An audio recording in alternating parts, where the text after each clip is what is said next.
Home for the holidays? Shit, this never goes well. Every year, you say you're not gonna talk politics, and every year, you find yourself pit in a mortal battle against the ones you love. Now you hold on there, partner. You've been marching with that Occupy crowd, haven't you? And your family and you don't see eye to eye on politics, religion, sports? Well, that's a tough spot, amigo. But you've roped bigger steers than this. Now buck up. I'm gonna help you through it. Now get your tuchus back to that door and take a gander through the mail slot.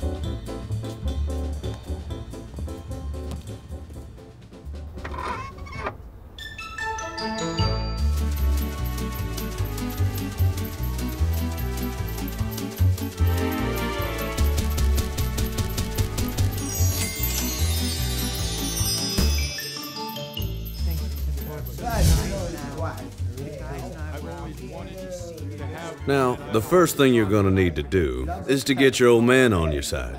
See, your pops is likely to say, "Son, the thought of you down there bathing in public fountains and hanging out with a bunch of drum-beating deadbeats, well, it really chaps my butt." Now don't take that bait. The minute you start hollering, you're done for. You want to get these folks on your side, and nobody changes the way they see the world over dinner. Everybody likes a good story, so tell them one. First tell him what this thing's about in terms he'll understand. What have you got to say? It's about fairness. And it's not about a bunch of hippies, it's about the vast majority of Americans, including everyone at this table.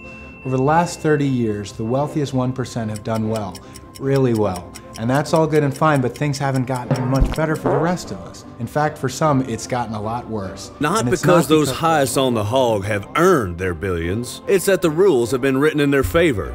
But we'll get to that. For now, hopefully your father sees he's got a horse in this here race. You have a horse in this here race. I'm proud of you, son. I'm proud of my son. But you watch your ass, buddy. That limbaugh-loving, some-bitch brother-in-law of yours, he's got a burr in his saddle now. Listen here, little brother from my wife's mother.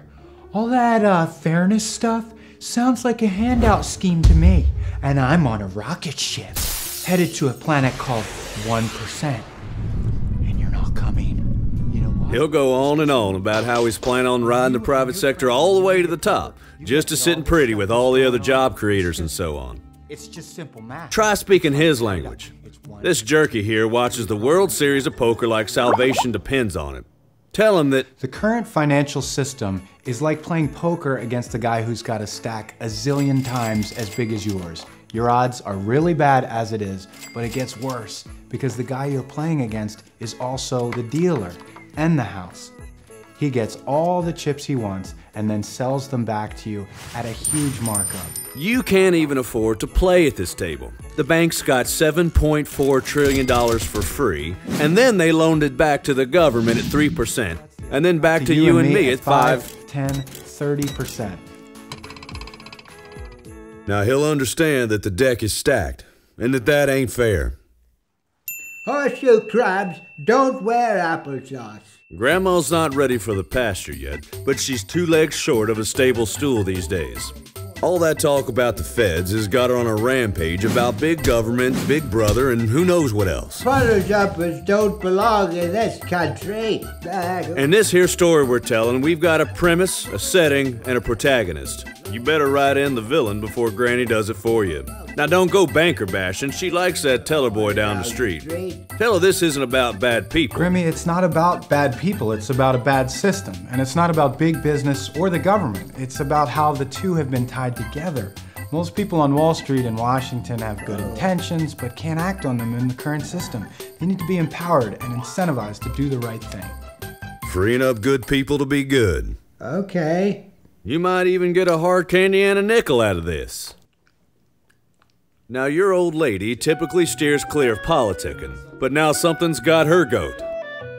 Look, son, I get it, that it's not fair, but what are you gonna do about it? Overthrow the government and burn down the whole Wall Street? I agree that there's a problem, but you guys don't have any solutions, sweetie. Time for a metaphor. Tell her fixing up the political system is like remodeling a house. First, you've got to identify what's working and what's not. And then you fix the bad stuff and keep the good stuff. There might be some dust and noise and inconvenience in the short term, but when you're done, you've got something more effective, efficient, and a lot easier on the eyes.